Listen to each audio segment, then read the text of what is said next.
Nesta semana, o Brasil acompanhou o drama da falta de oxigênio em Manaus. Roberto Cabrini viajou para o Amazonas e mostra com exclusividade a situação dentro dos hospitais. São pacientes que lutam pelo direito de respirar.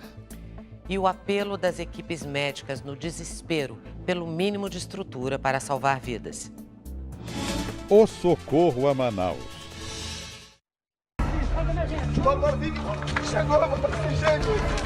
A crise do oxigênio e suas implicações.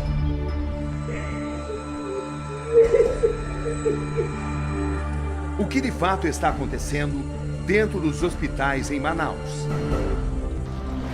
Você vai ver agora um documento exclusivo do Domingo Espetacular da realidade de dois dos principais na capital do Amazonas, o Hospital 28 de Agosto e o João Lúcio. Madrugada de sábado, devidamente paramentados, estamos nos preparando para ter acesso a um dos principais hospitais públicos de Manaus nessa situação de caos, o Hospital 28 de Agosto. Vamos entrar.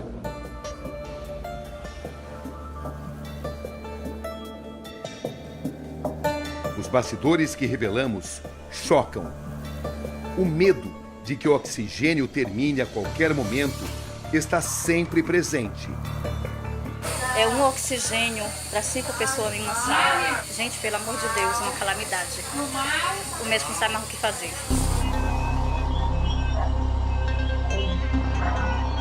É um absurdo isso. Em Manaus morrer paciente por falta de oxigênio. Isso é inadmissível. O apelo dos funcionários à saúde.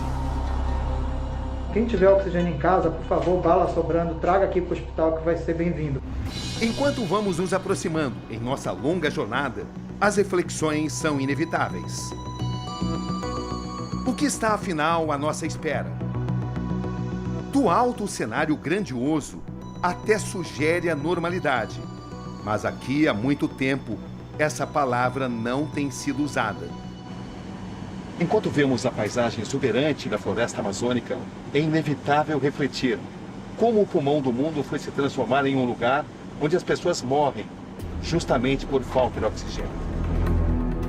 No balanço do toque do avião na pista, estamos agora perto do desembarque. Em terra firme, as imagens chocam. Estamos em frente ao Hospital 28 de Agosto, aqui em Manaus. As ambulâncias, nesse momento, estão transferindo pacientes que serão levados diretamente ao aeroporto e de lá seguem para outros estados. Aqui, as UTIs estão lotadas, falta oxigênio e a situação é muito crítica. O número de mortos aumenta a cada minuto. Uma explosão. Como a capital do Amazonas chegou a esse ponto? Estamos acompanhando a inspeção da médica urgencista Patrícia Sichar, que é vice-presidente do sindicato da categoria no estado. Para registrar tudo, usamos nossos próprios celulares. Nos deparamos com unidades completamente abarrotadas de doentes de Covid, gente que clama por oxigênio e por atenção. A primeira parada acontece em um dos setores mais críticos do Hospital 28 de Agosto. Essa é a chamada Sala Rosa, uma sala de observação no enfrentamento da Covid. Aqui também, a falta de oxigênio tem apresentado as suas consequências. Os pacientes passam por momentos dramáticos pela falta de oxigênio. Jamais se sabia quando ele estaria disponível. Tempo para uma breve conversa com o filho de um dos pacientes. É complicado que o pessoal fica comentando que vai voltar o oxigênio, certamente para mim vai estar em cima, que a gente fica com receio de perder nossos pais, nossos parentes. Depois do 28 de agosto, estamos chegando no Hospital João Lúcio, outro hospital estadual de politraumatismo transformado em hospital para atendimento de Covid-19. No Hospital João Lúcio, o cenário que encontramos é ainda pior. Esta é a sala rosa deste hospital. Anteriormente, uma sala para pacientes de politraumatismo. Agora, todos os pacientes aqui são de Covid-19. Logo que eles chegam no hospital, logo que eles são internados, eles vêm para cá. Essas imagens mostram claramente a situação de superlotação. Essas imagens revelam que não há vaga para mais ninguém. Mesmo assim, os doentes não param de chegar. Uma enfermeira, que pede para não ser identificada, desabafa. Ela está emocionada. Como a senhora descreve a situação aqui? Está bem crítica, né? Na verdade, a gente tenta salvar quem a gente pode. Quantas vezes a senhora teve que fazer esse tipo de escolha entre quem tem mais chances de sobreviver e quem tem menos? Todos os dias. A médica não se conforma com a situação. Estamos com os hospitais superlotados, não há vaga para mais ninguém, não há ponto de oxigênio para mais ninguém. Ontem mesmo eu presenciei 2 mortes por asfixia no Platão Araújo, pela falta de oxigênio para acudir a população.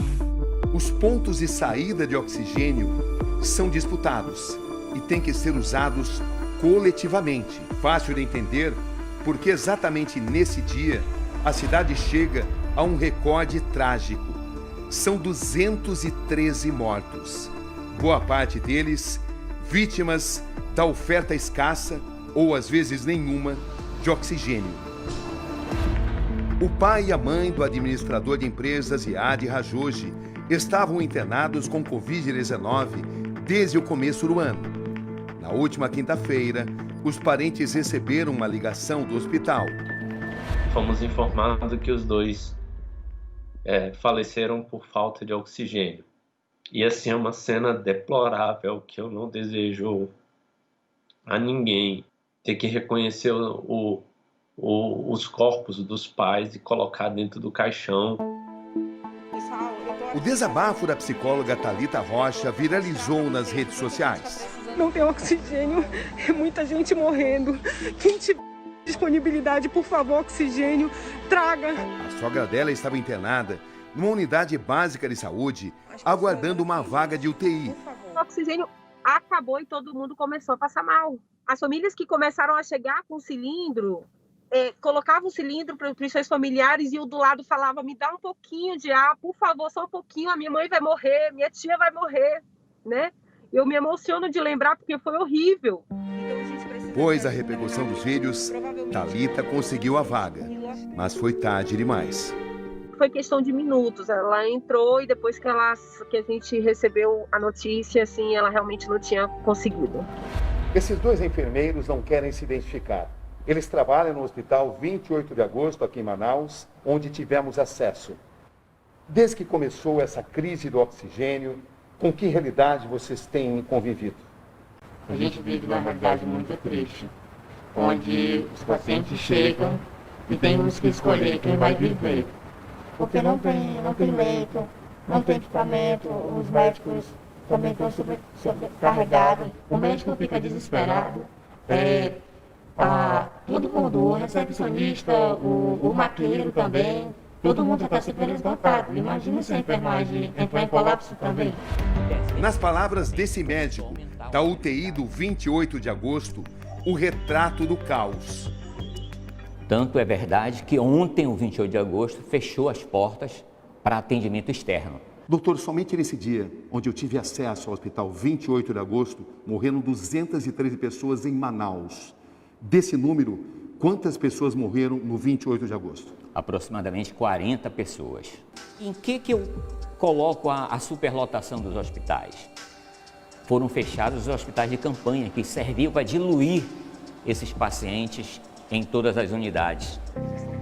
Agora estamos diante do médico que lidera sua categoria no estado do Amazonas, o Dr. Mário Viana. Ele descreve a situação de modo contundente. O que está acontecendo no Amazonas, faltar oxigênio em plena pandemia, é inadmissível. A que o senhor atribui essa crise do oxigênio aqui no Amazonas? Eu acredito que não houve um planejamento do poder público do Amazonas para atender às necessidades de oxigênio na rede pública estadual. Exatamente quando se sabia que isso iria acontecer? Setembro de 2020. Nas portas das clínicas, familiares em agonia. Então, nós aqui fora, cada vez que chamam uma ali para dar uma notícia de que seu parente morreu, a gente pensa que o próximo é o nosso. E completamente indignados. Minha sogra ainda não morreu, porque os filhos estão se mobilizando para conseguir oxigênio para ela, porque senão ela já tinha vindo a óbito. Por conta própria, muitas pessoas saem pela cidade em busca de cilindros. Chegou o oxigênio! E minha mão tá toda suja. Isso aqui é de carregar oxigênio. Uma busca quase sempre em vão.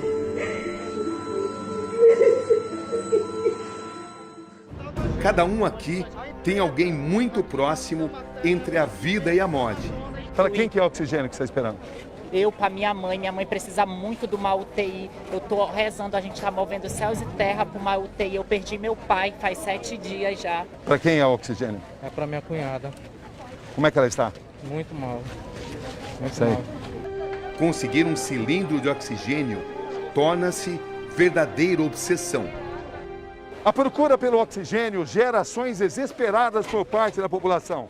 Estamos aqui em frente à Carbox, uma das empresas que fornece oxigênio aqui no estado, e essa é a situação. Todos vocês estão à espera de oxigênio? Sim, já recebi. Você está à espera de oxigênio? Desde ontem, para minha avó.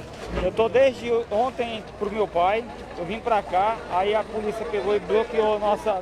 De repente, o dono da empresa aparece. Ele se chama Marcelo Dutra, o proprietário da Carbox Gases. A gente tem a consciência de que as pessoas que estão aqui ainda conseguiram um cilindro para vir encher. Mas, com certeza, a grande parte não conseguiu cilindro. E eu não tenho como disponibilizar cilindro. Eles deixam o cilindro, nós enchemos o cilindro aqui, por exemplo. Ele já deixou nome, já deixou contato. Esse cilindro vai ser enchido e ele vai ser avisado para vir buscar. Estamos próximos a mostrar como o oxigênio é captado e processado a partir da imensidão da floresta amazônica e, principalmente, porque sua produção ainda está muito distante de atender à alta demanda. Nós estamos hoje com toda a planta voltada para a produção do oxigênio medicinal. No entanto, tudo que se produza no estado do Amazonas hoje é insuficiente. Nós não temos demanda instalada no estado para atender a convulsão social que essa cidade se transformou. Tudo começa aqui, nesta planta fabril. O oxigênio é retirado da atmosfera em um processo onde se gasta muita energia. É o setor mais sensível dessa empresa. Qualquer problema que eu tiver aqui no fornecimento de energia ou no descompasso dessa máquina, significaria pelo menos de 12 a 15 mil metros cúbicos menos produzidos. Da planta, o oxigênio chega nesses tanques criogênicos na forma líquida. Uma parte já está indo direto para os isocontainers que vão abastecer hospitais na forma líquida para consumo imediato.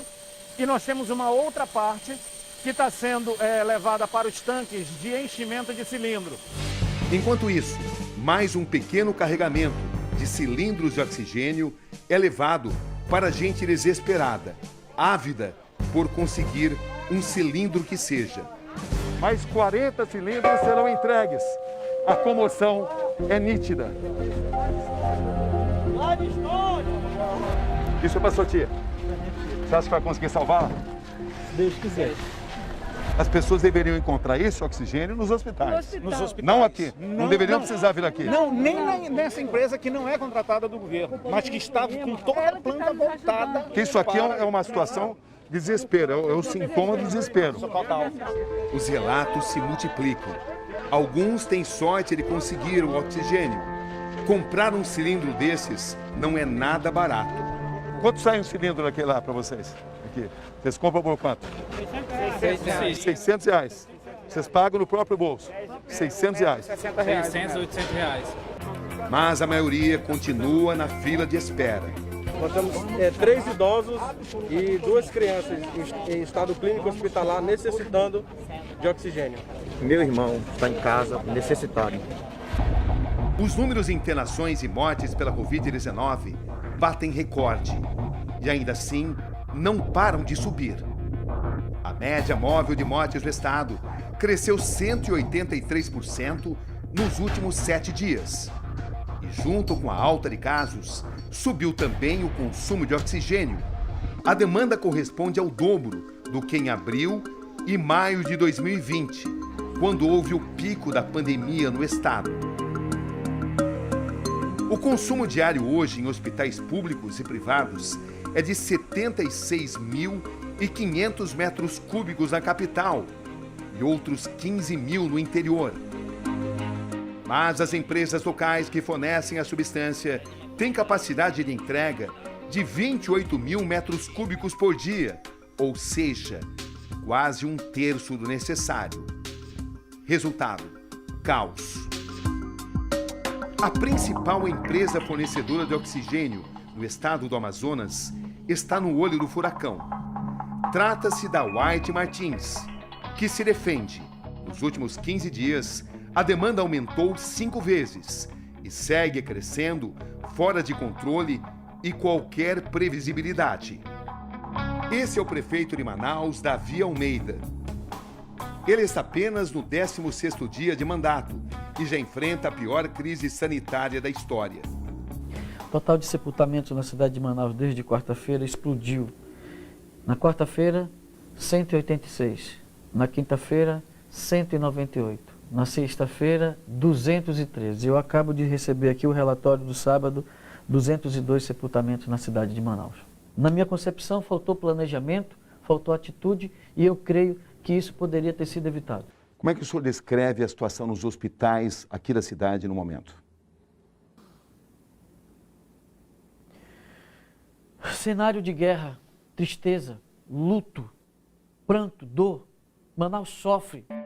Enquanto era eleito prefeito da cidade, ele perdia a própria mãe, vencida pelo vírus da morte. Eu posso falar porque eu perdi minha mãe. Quando? Há pouco mais de um mês.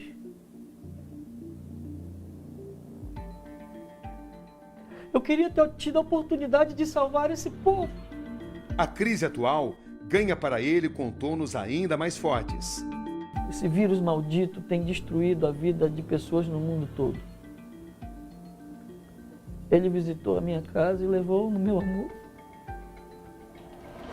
Por que Manaus e o Amazonas chegaram a esse ponto?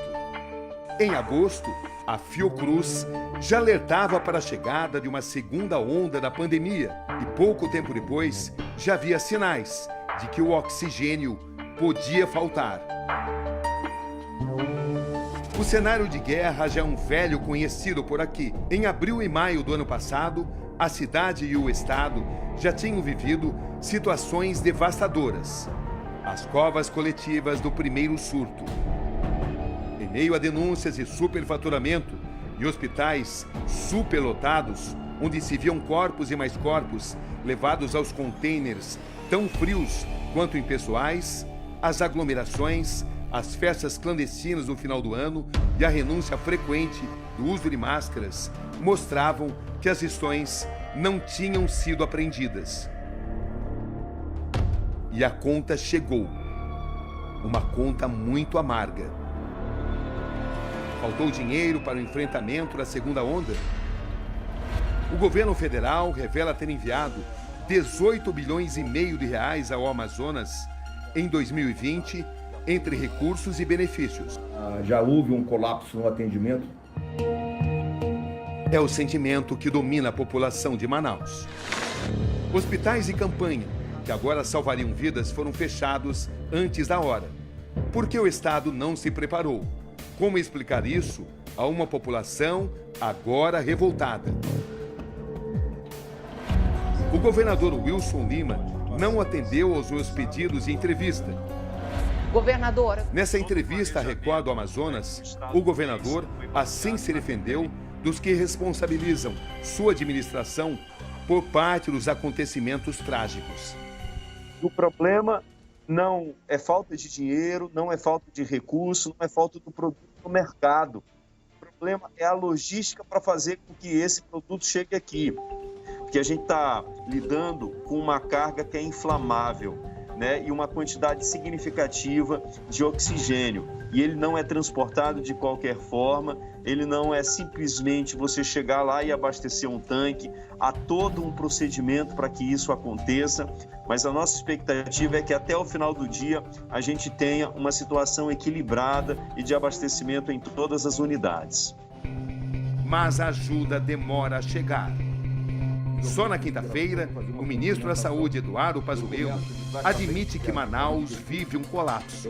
Manaus teve o pior momento da pandemia em abril do ano passado. Já foi em Manaus, já houve um colapso no atendimento em abril e foi revertido. E aí desceram as taxas e agora nós estamos novamente numa situação extremamente grave em Manaus. Eu considero que sim, há um colapso hoje no atendimento de saúde em Manaus. O ministro ressalta ainda as dificuldades logísticas por causa da posição geográfica da capital. O Estado entrou com uma ação na Justiça para que as empresas fornecedoras de oxigênio garantam o abastecimento. Em paralelo, montou a Operação Oxigênio, junto ao Ministério da Saúde, para buscar o insumo em Fortaleza e em São Paulo. Desde sexta-feira, aviões da Força Aérea Brasileira aterrissam na capital amazonense, levando cilindros. Parece apenas uma gota no oceano, ou nos rios da bacia amazônica. O governo também decide transferir pacientes com estado de saúde moderado para outros estados. Até sábado, pessoas foram levadas para Goiás, Piauí, Maranhão, Brasília, Rio Grande do Norte. Esta é a situação nos hospitais e nos cemitérios. Ou seja, o caos continua. Bora aqui! Chegou, gente!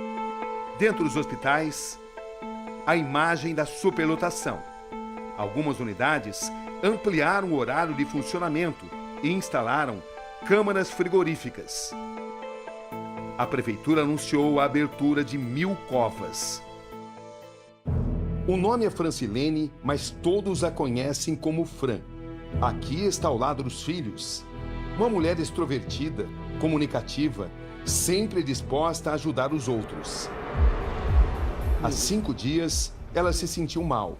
Tinha febre, dores no corpo, cansaço. Desta forma, foi internada na Policlínica Redenção. Seu estado se agrava. O tempo vai se esgotando. O livro da história de Francilene tem suas últimas páginas. Ela morre no começo da tarde desse sábado. Domingo, 8 da manhã, estamos na entrada do cemitério Parque do Tarumã. A dor da despedida. Mas nossa entrada é barrada. A gente não pode registrar o sepultamento? Não. A responsável pelo cemitério me informa que a ordem é do prefeito. Não podemos mesmo entrar. Mas isso não nos impede de mostrar o que está sendo ocultado. Denise, a irmã, está lá dentro e tudo registra. E assim vai me mandando o que de fato acontece. O mínimo que todo ser humano precisa, que é ter o direito de respirar.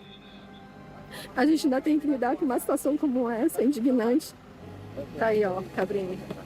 O nosso último adeus tá assim, ó, no meio de um monte de lama, do lado da cova dela. Aqui, acabaram de abrir.